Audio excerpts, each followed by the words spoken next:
Komið sæl og verið velkomin í hlaðvarp á samtengdum rásum Kaffikróksins og Veröld sem er. Ertu velkomin sem leiðis, Ólafur? Kaffikrókurinn er hlaðvarpsþáttur félags atvinnurekenda en hugveitan Evrópustraumar stendur fyrir þættinum Veröld sem er. Við sitjum hér í dag, Ólafur Stefánsson, framkvæmdastjóri FA og Hallgrímur Oddsson, stofnandi Evrópustrauma. Velkomin, Hallgrímur. Takk. Í Kaffikróknum ræðum við mál sem eru til umræðu í kaffikrókum fyrirtækjana. Og í Veröld sem er talað Evrópumál. Og nú eru Evrópumálin einmitt mikið til umræðu í kaffikrókunum. Af því að það stendur þjóðaratkvæðagreiðsla fyrir dyrum í haust það hvort að Ísland eigi að taka aftur upp aðildarviðræður við Evrópusambandið. Við hjá FA og Íslensk-Evrópska verslunarráðinu sem við rekum líka tökum enga afstöðu til þess hver afstæðan í atkvæðagreiðslunni eigi að vera. Við mælum hvorki með nei né já, en við höfum talið mikilvægt að félagsmenn okkar fengi upplýsingar hvað gæti falist í aðild að ESB. Það er í rauninni nauðsynlegt að ræða Evrópusambandið þó að þjóðaratkvæðagreiðslan fjall ekki aðild sem slíka. Við þurfum að vita hvers konar klúbbur þetta er, hvort við höfum mögulega einhvern áhuga á að tala frekar við hann. Þess vegna leituðum við til Evrópustrauma að vinna skýrslu þetta efni, rekstrarumhverfi fyrirtækjana sem er komin út og er hér upp á 50 síður. En við ættum kannski að byrja á því að ræða þess hvaða fyrirbæri þetta er, Evrópustraumar. Einmitt, ég stofna Evrópustrauma í fyrra, undir lok síðasta árs, fer hún í loftið og þetta er hugveita sem skoðar Evrópumálin, kannski líki víðari skilningi alþjóðamálin en með sérstakri áherslu á hvað aðild Íslands að Evrópusambandinu myndi þýða og gæti þýtt. Það er kannski eins og hjá ykkur, þetta snýst ekki þarna afstöðu að tala fyrir ákveðnum sjónarhornum, heldur miklu meira að spyrja hvað þýðir þetta og það er svona þessi vinkill sem ég notast við að nálgast þessi efnislegu mál.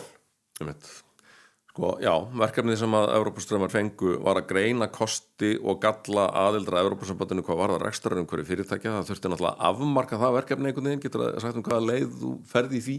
Já, það er mjög stór spurning og ángar þessa máls og þetta eiginlega bara óteljandi og eins og þú segir og kost og galla, ég held að það sé góð nálgun eða fín nálgun, okkur er tamt að þannig kosti og galla, það má líka kannski snúa þessu við og segja hvaða áhrif hefur þetta og það er þá nálgunin og síðan fyrir rekstrarumhverfi fyrirtækja sérstaklega, þá skoða ég þessari skýrslu hvað aðild að tollabandalaginu myndi þýða og hvernig gjaldmiðlamálin snúa við fyrirtækinu, bæði svona í makrómyndinni, króna á móti evru en líka varandi vaxtaumhverfi þeirra og síðan í þriðja lagi eru það þá þessar geopólitísku breytingar og staða Íslands þar, hvað varðar alla samkeppnishæfni auðvitað bara sem EES-ríki í dag en líka kannski spurningin er inn í hvaða samband myndum við ganga og hvað er Evrópa að gera í dag sem viðbrögð við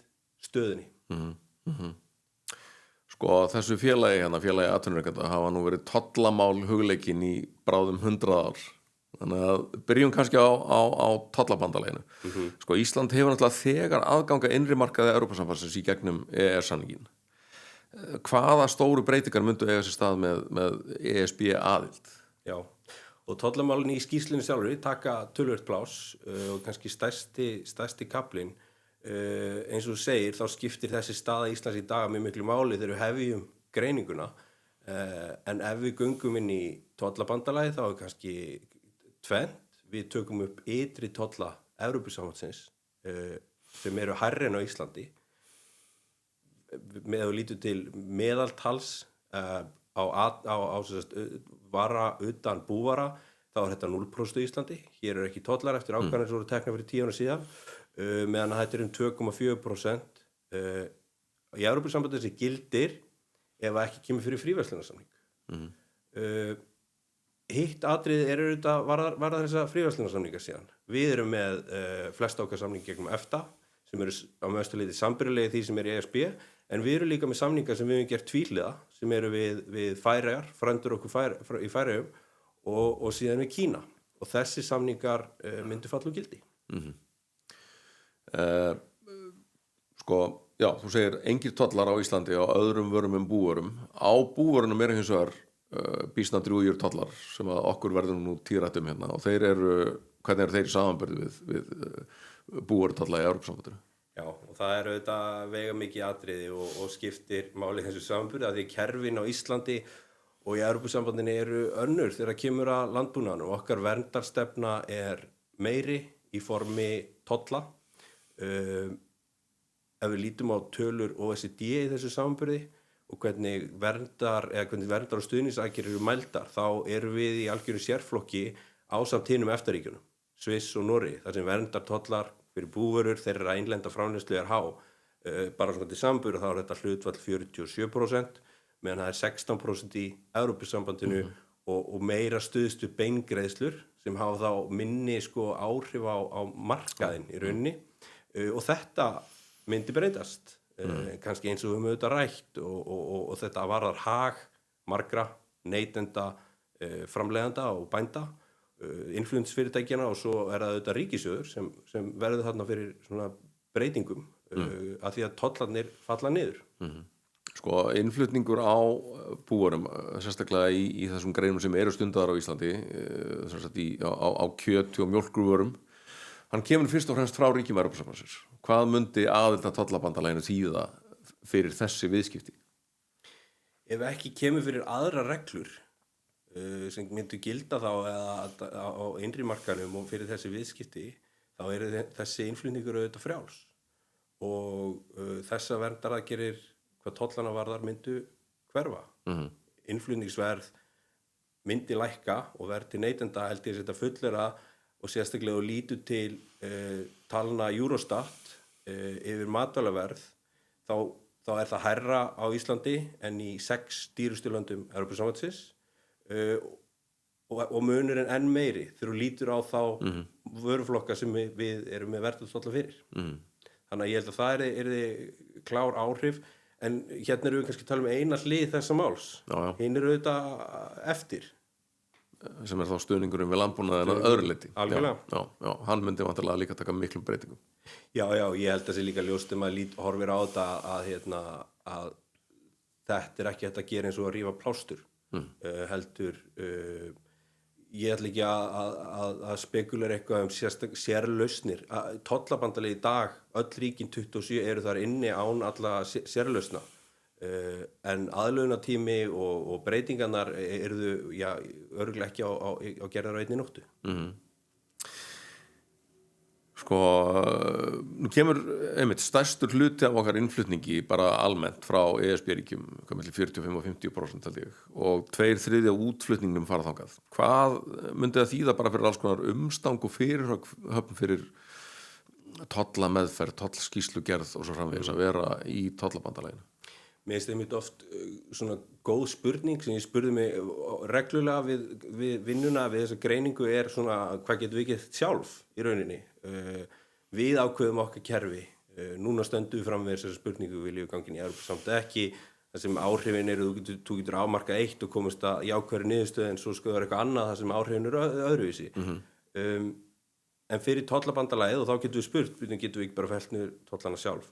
Tollabandalag virkaðu þannig að eftir að vara komin inn eða hún á uppruna sinni í Evrópu, þá er engin upprunavottun, það er ekki tollsýsgerð, þannig að allur þessi kostnaður sem fylgir því, sem fylgir jafnvel þó að setja með 0% tolla, hann myndi hverfa fyrir þessar tilteknu vörur, fyrir vörur innan sambandsins. Sko, annar kafli í skýrslunni er myntbandalagið og evruna. Nú nýlega komin út skýrsla sérfræðinga það mál sem hefur dálítið verið til umræðu og ég ætla ekki að fara að endursegja niðurstöðuna því að það hefur reynst mikið jarðsprengjusvæði að reyna það. En er þín niðurstaða einhvern veginn öðruvísi en þeirra? Hver eru svona megin línurnar varðandi krónu versus evru? Já, erlendu sérfræðingarnir, þeir urðu fyrri til. Línunar og mín greining er ekki útlistuð á 200 blaðsíðum og ég ætla ekki að keppa við hagfræðingarna þar, kollega mína hvað var það svona dýpt og fræði mennskuna. En niðurstaða mín er að mörguleiti bara svipuð. Krónan og gengi krónunar hefur reynst sem sveiflu í öfnun. Það hefur komið með vissum sársauka en hún hefur gert það og við höfum tekið út framleiðni, bæði áföll og kannski kostnaðarhækkanir umfram framleiðni getu í gegnum verðbólgu og óstöðuleika þar með umfram aðrar leiðir eins og vinnumarkað eða jafnvel í samanburði við sum ríki skuldastöðu eins og opinbera. En niðurstaðan auðvitað svo að verðbólga hér mun meiri og í þessu samhengi skýrslunni þá ég aðeins að líta bæði til fjármálahrunsins og evrukrísunar. Það hefur margt breyst síðan. En svona allt undirliggjandi á þó alveg enn ágætlega við og þannig auðvitað hægt að draga upp með svona óbúðslegu áfalli þetta að draga upp svolítið ýkta en raunsanna mynd af virkni peningastefnu. Þannig að þú raunin að segja eins og þessir erlendu sérfræðingar að ef við værum með evruna þá kæmu áföll frekar fram til dæmis í atvinnustiginu heldur en í verðlagi. Já. Og ég kannski líka á svona árétta að því að ég held að öll þessi umræðum peningamálin hún svo samofin ákvörðunum á vinnumarkaði, ákvörðunum og gjaldtöku hins opinbera og það ætti ekki, maður kannski það ósanngjarnt að benda á einn þegar við spyrjum okkur hvers vegna verðbólga á Íslandi miklu hærri en annars staðar. Þetta þetta samspil en óbein áhrif þess að vera með eigin sjálfstæðan gjaldmiðil eru þá þetta frelsi eða jafnvel það sem við getum kallað freistingu til þess að nota að allt komi í gegnum verðlag frekar en að mörgu leyti sársaukafyllri aðgerðir sem væri þá í gegnum vinnumarkað. Sko á fundi í morgun þar sem hafa verið að kynna þessa skýrslu og sagði nú formaður félags atvinnurekenda Friðrik Ingi Friðriksson að það að forðast einfaldanir í þessum gjaldmiðlamálum og við náum að sjálfsögðu ekki að fara yfir sko umfjöllunina í skýrslunni í heild hér í þessu stutta spjalli en sko ég held að eitt af því sem að sé óhætt að gagnrýna já-hliðina fyrir svona í umræðinu fyrir þessa atkvæðagreiðslu að tala stundum eins og evran komi bara við ESB aðild. Það gerur hún sjálfsögðu ekki. Þetta hellingsferli að taka upp evru og getur vantanlega að kosta fórnir, ekki satt? Jú, ég held að og þjóðir evruríki gegnum tíðina á nú einmitt ráðist í slíkar fórnir til þess að taka upp evruna í sögunni.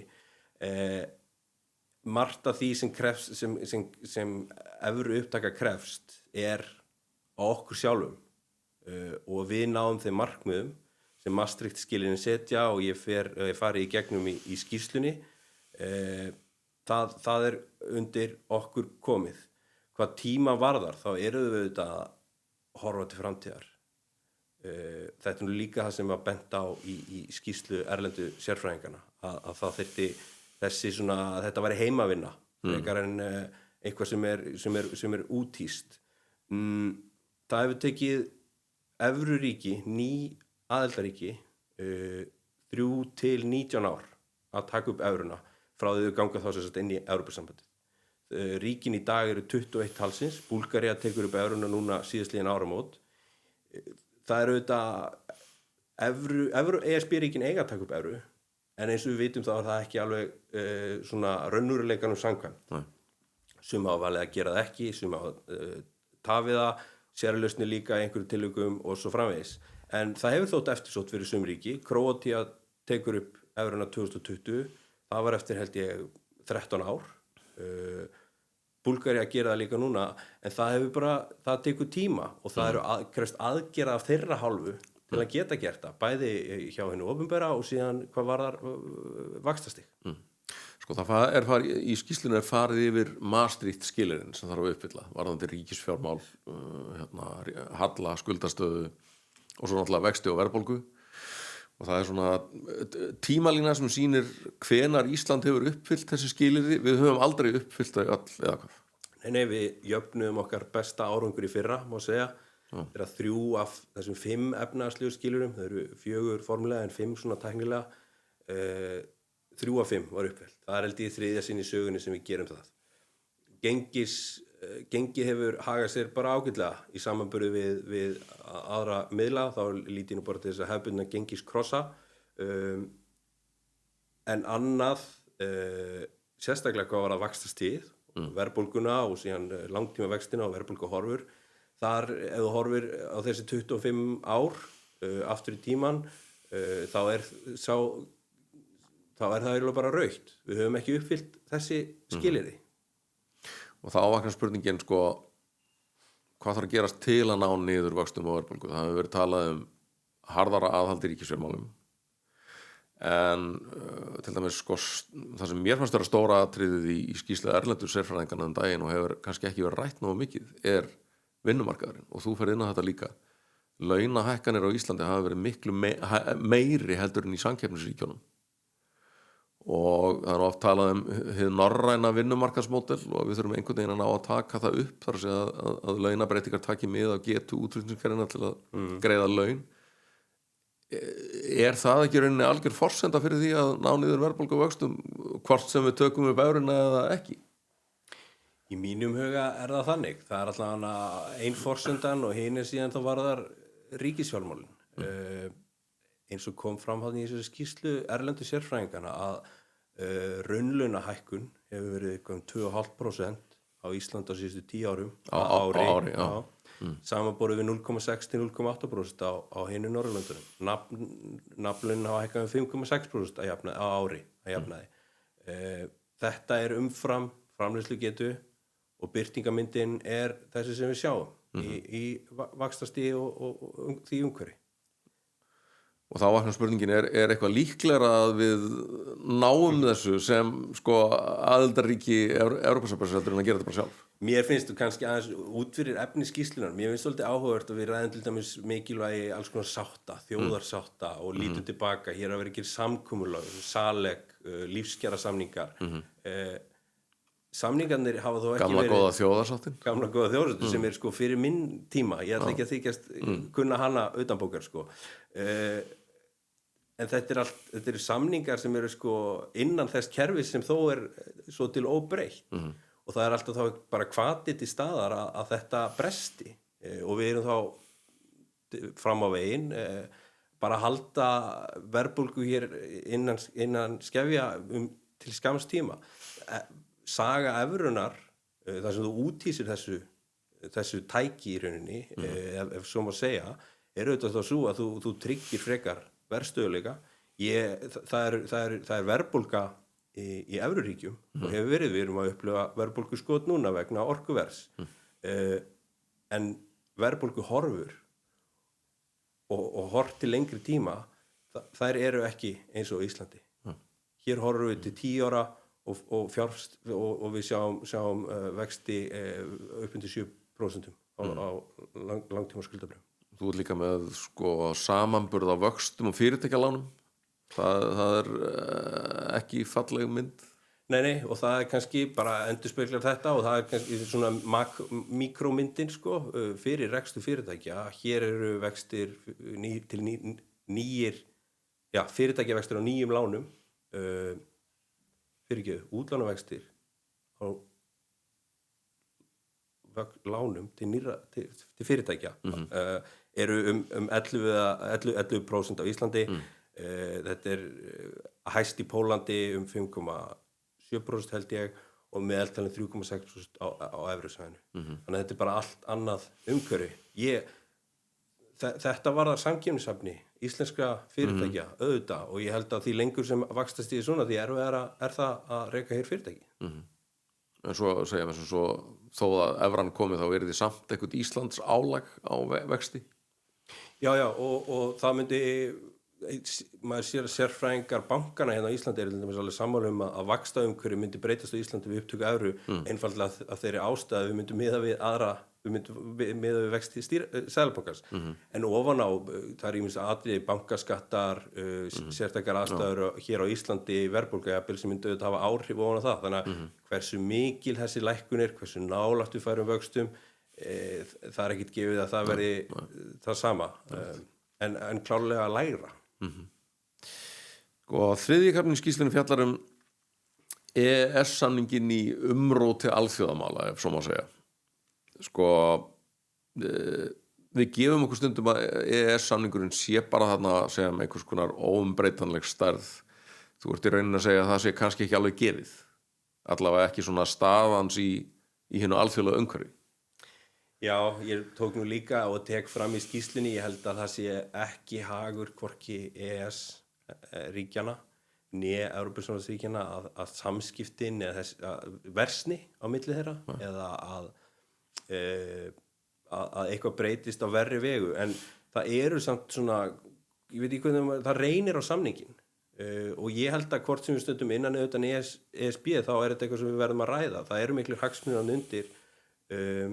Evrópusambandið sín megin er að reyna að bregðast við nýjum aðstæðum. Það byggir það á skýrslu Draghi, það byggir líka bara á breytingu alþjóðamálum, innrás Rússlands í Úkraínu, kjöri Donald Trumps og hans svona hegðun almennt. Í þessu felst til dæmis felast hugmyndur það sem við kalla aukið sjálfræði. Nú er ekki sérstaklega tamt að nota orðið sjálfræði, en þetta er svona að vera minna háð öðrum ríkjum. Það bitnar þá á alþjóðaviðskiptum og við eigum þar þá hagsmun undir og ég held að við verum að vera svolítið á vaktinni hvað Evrópusambandið hvert það er að stefna og hvað það er að reyna að gera og verndar tollar þeim fyrir fjölgandi frekar en hitt og við vitum það á Íslandi að því að hér voru sett tollar eða Evrópusambandið tollar sem náðu til Íslands og Noregs í fyrsta sinn sem eru nýbúnir að kosta samdrátt í framleiðslu hjá Elkem á grundartaka. Þannig að þetta er kannski svona mjög raunverulegt bara og við þurfum að ræða þetta á alvöru. Ég er ekkert veist þetta er ekki endilega að svarið sé ef við verðum þá að ganga inn eða slíkt, en þetta er bara svona staða máls og kallar okkar viðbrögð og við séum sanngirnislega hvert Evrópusambandið. Sko fjalla líka þess Draghi skýrsluna, sumir hafa kallað hana áfellisdóm yfir Evrópusambandinu og vitnisburðum hnignun þess og svo aðrir sem segja hún er eitthvað tæki til að snúa þróuninni við. Sko þannig til dæmis eina af afleiðingum hennar er þessi mikla einföldun regluverk sem Evrópusambandið stendur núna í. Erum við ekki í rauninni líka þar með að viðurkenna þær hafi verið búin að ganga allt og langt í að flækja hlutina? Jú, ég held að stefna núverandi framkvæmdastjórnar og kannski bara leiðtoga Evrópusambandsins sé ákveðin viðurkenning á því að það þurfa að bregðast við og meðal annars fara út af þessari braut sem Evrópusambandið hefur svolítið staðið fyrir í huga fólks, ekki bara hér á Íslandi, að það séu settar meiri reglur. Þær eru mikilvægar og eiga þjóna tilgangi til að gæta jafnræðis og slíks, en þá að fara á langt og nú verður reyna að fara af þeirri braut. Það er þá mikilvægt fyrir okkur líka að því margt að þessu varðar innri markaðinn. Við eigum að taka upp þessa löggjöf, að við fylgjum og gerum það eins og rætt og það er kannski hin hliðin á þessari samkeppnisefni hvað Ísland varðar. Að regluvæðing, afregluvæðing í Evrópusambandinu skilir sig líka hingað. Við höfum nú þessi tvenn samtök sem báðu þessa skýrslu hafa nú lagt mikla áherslu á það að þessar einfölduðu reglur skilir sér hratt í gegnum kerfið og höfum verið daldið að ræða við stjórnkerfið það. Við vorum nú hamingjusum að sjá að það fór inn í fyrstu aðgerðina í aðgerðaáætlun vegna atvinnustefnu að það er unnið að því að gefa þessum einfölduðu reglum forgangi gegnum EES-nefndina, gegnum stjórnarráðið. Það þurfa líka að fá forgangi gegnum Alþingi. En sko þekkjandi Íslands stjórnkerfi hins vegar, hvernig hefur gengið að innleiða EES-reglunar, er ekki alveg hætt á því að reglunar komið seint og þá eru íslensk fyrirtæki í rauninni í þeirri stöðu að vera með þyngra regluverk heldur en keppinautarnir Evrópusambandsmegin. Jú, og það er svona einhvern veginn svona staða sem gæti teiknast upp. Ég fjallaði þessum í skýrslunni líka svona þessar annmarka eða áhættu þætti varðandi EES-samningsins og ég heldur verðum bara að vera vakandi fyrir. Og mikið af þessu er eitthvað sem er ekki ný tilkomið. Þetta hefur verið bara legið lengi fyrir og er hægt að finna í skýrslum sem eru skrifaðar upp úr aldamótunum. EES-kerfið sjálft byggir á því að innleiðingin sé í gegnum 2 stoða kerfið. þar er töf innifalin. Innan veggja Evrópusambandsins hafa líka verið áhyggjuviðraðar af því að kunnátta eða þekking á þessum samningi sé ekki mjög mikil, eða ekki nægileg. Og síðan staðreyndin sú að á síðasta áratug eða meira þá hefur þá hafa svona þessar stefnur og ný lög Evrópusambandsins orðið viðtækari. Þetta orðið svona horisontal og nær við mörg svið. Þar nær sumt yfir EES og annað ekki og þá þarf það að fara í gegnum það. Ég orðaði þetta einhvern veginn þannig að þetta eins og þegar fólk hættir saman og segir ég hef breyst en þú ekki. Og það má kannski alveg segja að einhverju leitum EES og ESB í þessari stöðu að ESB hefur tekið miklum breytingum í gegnum alla þessa sáttmála en EES ekki. Nei. Sko í þessum skýrslum sem þú talar um EES-samningin þá niðurstaðan eiginlega alltaf svo að Ísland þurfa að efla hagsmunagæslu sína í Brussel. Nú býrð þú í Brussel og ert nálægt þessu. Hefur það gerst eða spurningin kannski frekar höfum við gert nóg?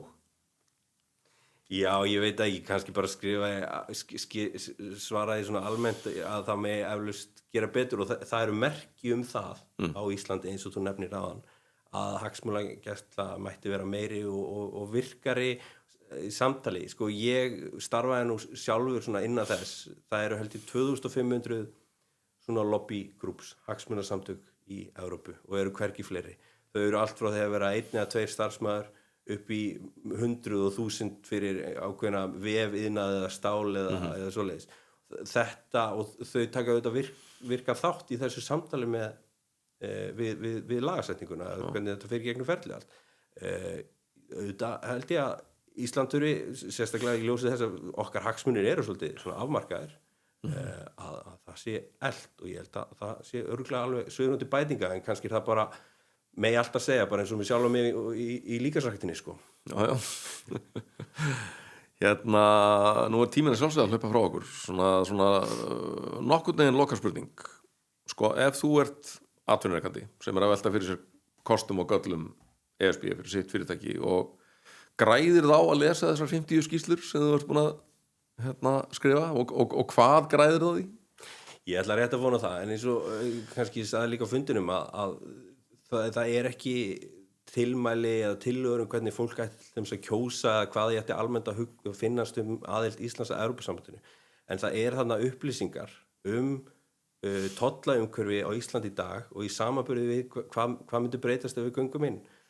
Samanburð á vaxtaumhverfinu og síðan svona þetta yfirlit yfir stöðu og hvað það sem við þurfum að huga að, bæði fyrir ríki sem að íhuga aðild að Evrópusambandinu og einnig ríki sem í EES og ég vona að þarna séu upplýsingar sem nýtist fólki til að vita meira. Já, sko formaðurinn okkar orðaði þannig á fundinum að þessi skýrsla væri ekki niðurstaða fyrir fólk, heldur tæki fyrir fólk, heldur sammála þeirri lýsingu. Já, ég held að það sé bara, ég ætla að vona að fólk upplifi það, að þarna við erum kannski ofta leitað einhverju niðurstöðu þessu máli en angarnir eru bara ótalmargir og hérna fyrir þessa málaflokka út frá þessum hagsmunum þá eru hér upplýsingar sem geta nýst sem tæki til þess að greina þessa stöðu.